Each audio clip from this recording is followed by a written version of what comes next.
Lethbridge. Thank you. The primary responsibility of the Prime Minister is to unify this country, to bring it together, people from all parts, all corners, the French, the English, the Indigenous, the non-Indigenous, those from the East, those from the West, etc. The purpose of the Prime Minister, first and foremost, is to bring us together around a unified vision. This is what ensures our prosperity as a nation.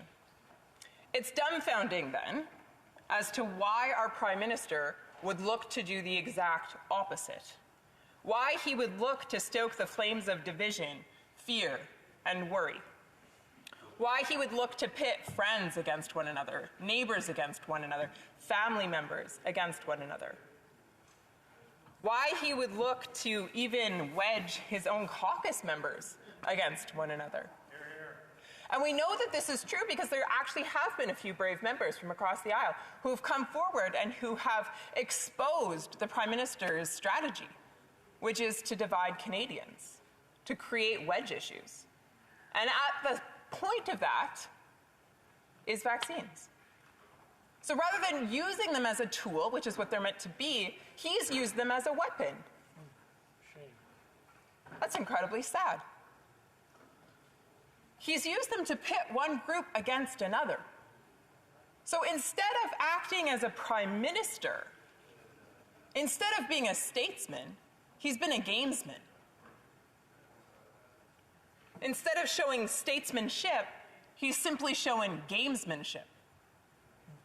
It's divisive, it's exploitive, it's cold, it's cruel, it's calculated, and it's wrong. Shame.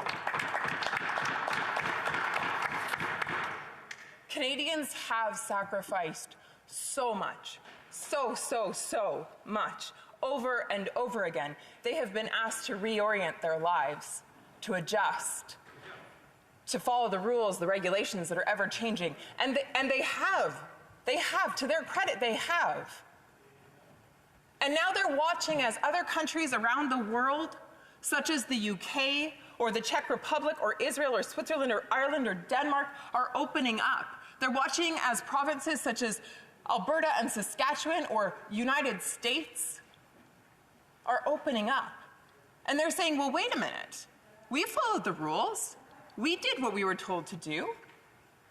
Why isn't the Prime Minister making good on his promise? Where's the plan? Why isn't Canada able to open up? You don't have to look any further than outside those doors to see the impact that the Prime Minister is having with his abdication of leadership on this issue.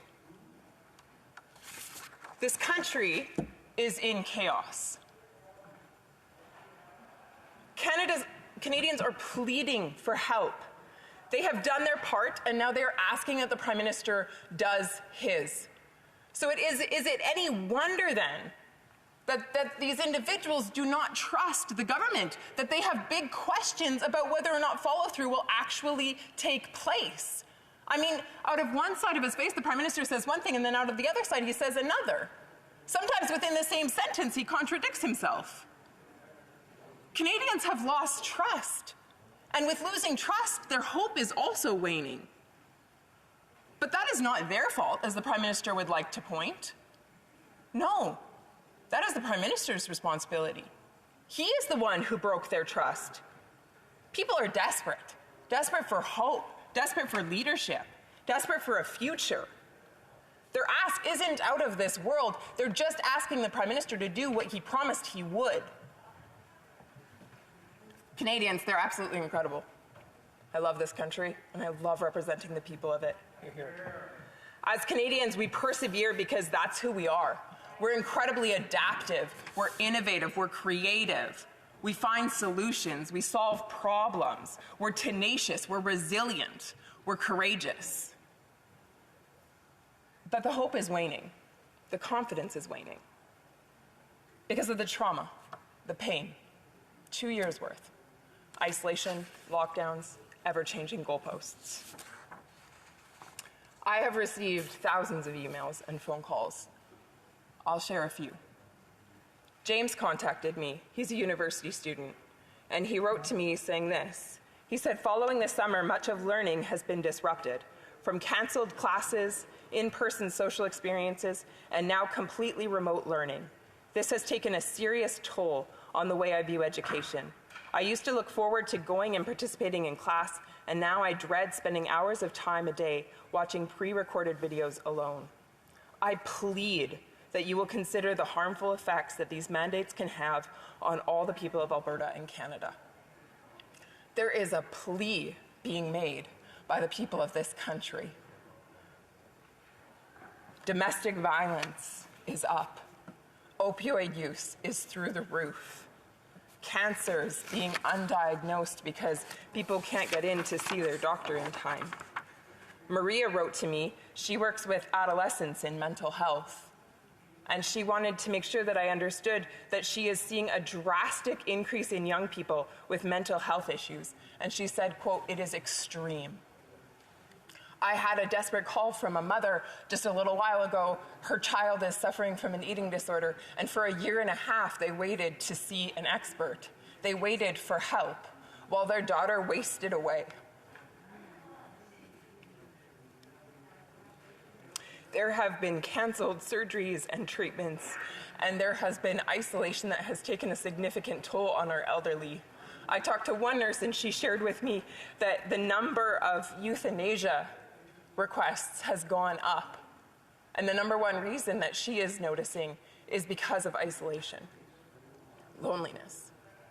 No one should be put in a place where they are choosing to end their life because their government is dictating to them that they cannot see anyone, that they cannot be in contact with other human beings.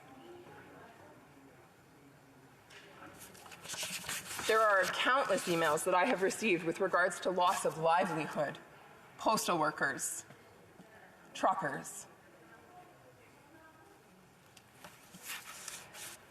One person who wrote to me said this. She said, "This crisis has been exasperated," and this individual is a health practitioner.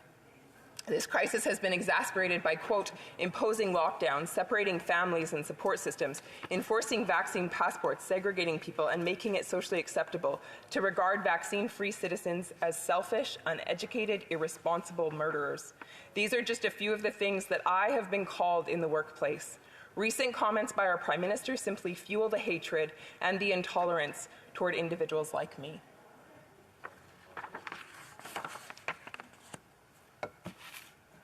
The Liberals will try to slough this off as if the majority of what we're talking about today is the responsibility of the provinces.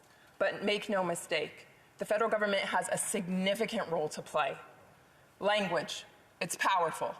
When the Prime Minister decides to demonize a certain section of this society, a certain portion of our population, that's wrong. And he incites violence. Travel on a plane or a train or public transportation. Public sector employees, many of whom are working from home, and yet they lost their jobs because they didn't choose to be vaccinated.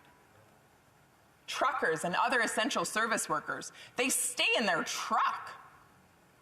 Please tell me the science behind that decision. How are they spreading the virus? The Prime Minister, he likes to use science, but only when it serves his desire to hold power. But if it requires him to grant people their freedom, then he wants to ignore it altogether. That's wrong. Dr. Tam has said, and I quote, "All policies need to be examined."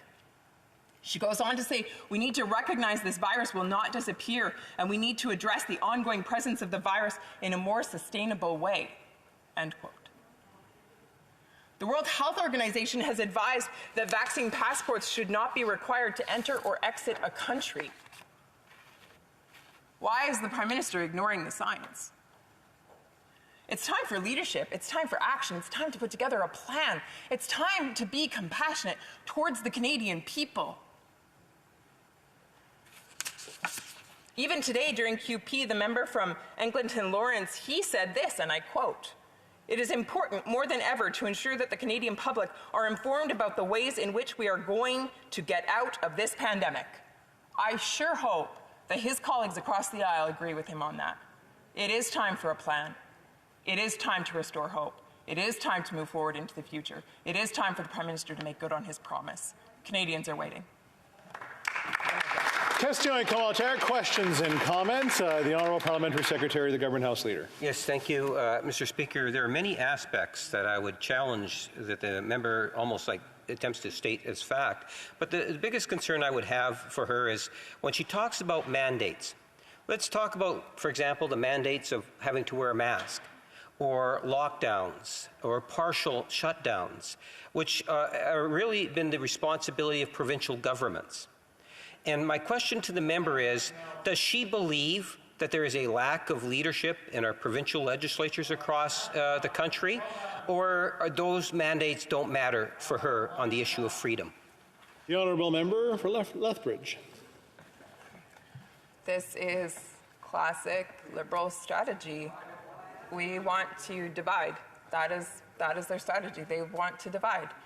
And so if they can pit one group against another, if they can create something that doesn't actually exist, they'll do it. And so